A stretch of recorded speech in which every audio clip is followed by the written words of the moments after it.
বাংলাদেশের নিউজ আপডেটে আপনাকে স্বাগত জানাচ্ছি। আমি মাহবুব শারক।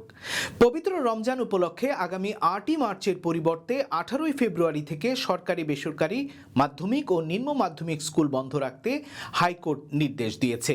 এক রিটের প্রাথমিক শুনানি নিয়ে বিচারপতি ফাহমিদা কাদের ও বিচারপতি মোহাম্মদ আসিফ হাসানের সমন্বয়ে গঠিত হাইকোর্টের বেঞ্চ রোববার রুলসহ এই আদেশ দেন। নতুন সরকারের মন্ত্রিসভা নিয়ে মানুষের আগ্রহ বাড়ছে। দেশের গণমাধ্যমগুলো জানাচ্ছে বিএনপির নীতি নির্ধারকেরা এখন ব্যস্ত তারেক রহমানের নেতৃত্বে নতুন মন্ত্রিসভা গঠনের প্রস্তুতিতে।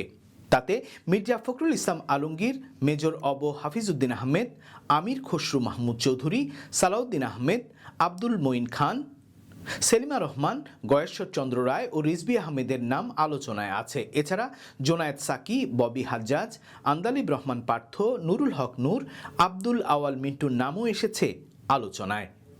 বিএনপি চেয়ারম্যান তারেক রহমানের নেতৃত্বে নবনির্বাচিত সরকারের শপথ গ্রহণ অনুষ্ঠানে আসতে পারছেন না ভারতের প্রধানমন্ত্রী নরেন্দ্র মোদী। তার পক্ষে ভারত সরকারের প্রতিনিধিত্ব করবেন দেশটির লোকসভার স্পিকার শ্রী ওম বিড়লা। কূটনৈতিক সূত্রগুলো জানিয়েছে 17ই ফেব্রুয়ারি ঢাকার শপথ গ্রহণ অনুষ্ঠানে ভারত, পাকিস্তান সহ দক্ষিণ এশিয়া ও এর বাইরে অন্তত 11টি দেশের সরকার প্রধানকে আমন্ত্রণ জানিয়েছে বাংলাদেশ। জামায়াতে ইসলামীর আমির শফিকুর রহমান বলেছেন, সংস্কারের উপর যে গণভোট হয়েছে তার পুরোটাই মানতে হবে, এর কোনো খণ্ডিত অংশের বাস্তবায়ন তারা দেখতে চান না। এদিকে জামায়াতের আমির ও এনসিপি প্রধানের বাসায় সৌজন্য সাক্ষাতে গেছেন বিএনপি চেয়ারম্যান তারেক রহমান।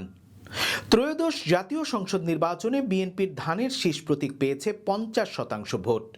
290টি আসনে দলটির প্রার্থী ছিল। অন্যদিকে জামায়াতে ইসলামী দাড়িপাল্লা প্রতীক পেয়েছে 31.76% ভোট।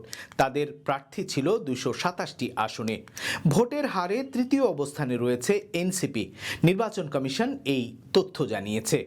এই ছিল আজকের বাংলাদেশের নিউজ আপডেট। আল্লাহ হাফেজ।